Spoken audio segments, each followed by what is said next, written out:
I don't think I've seen a more complete cinema camera for less money. Internal RAW recording in 7K 3x2 open gate, and if you're doing your RAW recording in 17:9, you can push those 7K frame rates up to 60p. 4K goes up to 120p without cropping. For the same amount of spend on a mid-range mirrorless camera today, or maybe even a bit less, the EOS C50 feels a bit like you're holding contraband. This is a package the rest of the camera industry wasn't exactly willing to sell you, at least not for this price. It may be the most junior member of Canon's cinema lineup by model number, but don't be fooled by its name or its modest pricing, because the C50 punches way above its class, and it's more than just resolution and codecs on paper. The camera itself is a piece of hardware designed from the ground up for serious filmmaking. It's the thoughtful hardware cues, like these screws around the lens mount for securing locking brackets when using the PL to RF mount adapter. There's 4 record buttons, 2 of which can be remapped if you don't need all 4. How about 3 tally lamps, each of which can be toggled on or off individually? Dual media slots, of course, a CF Express Type B and good old SD. Discrete indicator lamps as well for each of the media slots. There's at least 1/4 inch mounting thread on every side of the camera except the front for obvious reasons. The removable top handle, which also houses your dual XLR inputs, is not only incredibly sturdy, but also interfaces via the multifunction shoe, which means a fully cableless connection. It's a full-sized HDMI output here on the C50, and Canon's also thrown in a DIN terminal for timecode either in or out.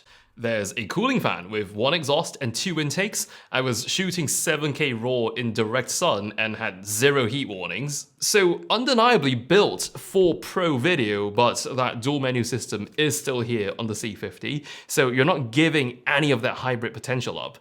It is still a 32 megapixel to be taken advantage of in stills, and this is a brand new sensor we've not seen before from Canon.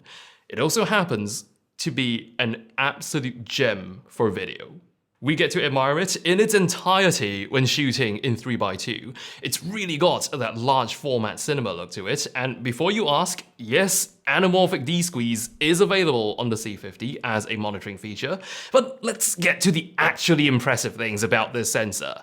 You've got 7K video when you need resolution, but if 4K is what you need, then you do get a very sharp 4K because it's oversampled from 7K when you're shooting up to 30p.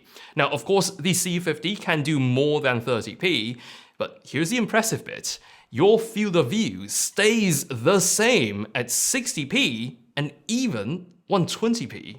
Most of the other cameras which offer oversampled 4K quite often come with a crop when shooting high frame rates.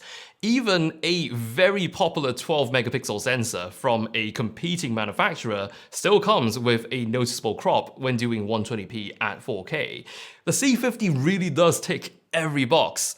High resolution sensor, open gates possible, oversampled 4K up to 30p, no crop at high frame rates, as well as excellent low light performance, because the C50's got dual base ISO. Low base is at 800 and the high base is at 6400. It really does seem to have it all. Canon really is giving you everything this sensor's got and holding nothing back with the C50. I didn't quite expect a camera which records RAW video internally up to 7K 60p to be so within reach. Now, if RAW video is a bit much on storage, then you still get to pick between Canon Log 2 or 3 with the 10-bit codecs, and this would be in addition to the rest of the profiles. The latest gen dual pixel AF2 is also here on this sensor, so it's fast, accurate, and really smooth focus pulls with Canon's RF lenses. When shooting handheld though, I am personally a bit spoilt by IBIS on mirrorless cameras. The C50 does not have IBIS, but that isn't a spec down targeted at the C50, and I'm assuming this is more of a conscious decision by Canon because currently all the cameras in the Cinema EOS lineup Not a single one of them have IBIS as of today. And that makes sense because the film industry sometimes require cameras which do not have IBIS, and the C50 is just falling in line with that.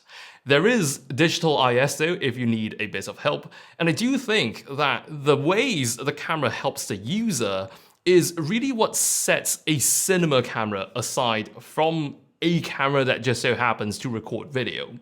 In this regard, the C50 is a through and through cinema camera. There is the basic essentials like waveform monitor and vector scopes. You can also toggle the false color overlay in camera, and you can even set up custom frame guides. But one of my ultimate favorites is how the display button cycles your screen between 3 info levels.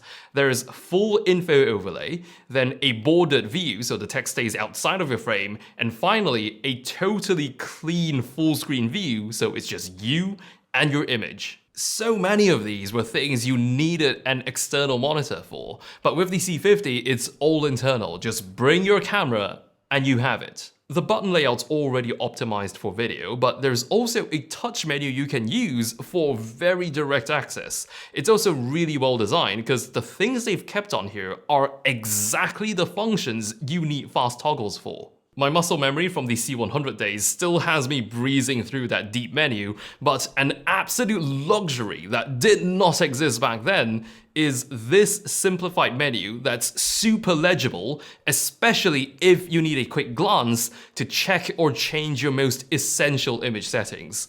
This is cinema camera, but I suppose in order to adapt to more modern demands for moving images, you can set the C50 up with a vertical UI in case you're going to be shooting sideways. But for the very valid times when you need both horizontal and vertical deliverables, there is a new configuration for dual slot recording tailored quite specifically for this use case. There's of course all the double slot setups you'd already expect to see, like proxy recordings onto slot 2, redundancy or relay recording, but a new mode on the C50 called crop record saves a pre-cropped 9x16 or square frame onto slot 2 instead. And get this, you can even move the frame around in case your subject's not center framed in the horizontal. With this feature, your 9x16 will be cropped from a 17x9 frame, but the crop gets applied in camera, which is great if you need ultra fast turnaround. If you're willing to do a very simple crop in post, then you get the benefits of cropping from the full height of the sensor if you shoot in 3x2 open gate, and you can always still throw on the 9x16 aspect marker. So 2 different approaches depending on what your priorities are, both are possible with the C50. I was genuinely expecting a much higher price tag when I first saw what the C50 was capable of. It's joining the lineup as a junior model, but it feels like a segment above what's traditionally been offered for this price range. If this sets a new bar for what an entry-level full-frame cinema camera is, then that is great news for all of us. But for the time being, I find the C50 to be simply incredible value.